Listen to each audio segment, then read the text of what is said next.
Mga kapuso, asahan po ang maayos sa panahon simula ng long weekend bukas sa pagdiriwang ng Feast of the Immaculate Conception.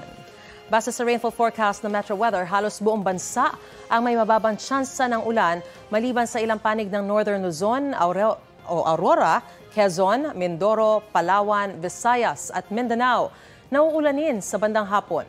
Panandalian at light to moderate rains lang ang mararanasan sa mga nasabing lugar. Mababa rin ang posibilidad ng ulan dito sa Metro Manila ngayong araw hanggang sa long weekend. Ayon sa Pag-asa, maaliwalas at mainit na panahon ang aasahan sa halos buong bansa. Ang mga posibleng biglaang ulan ay epekto ng hanging amihan, easterlies o kaya ay mga local thunderstorm.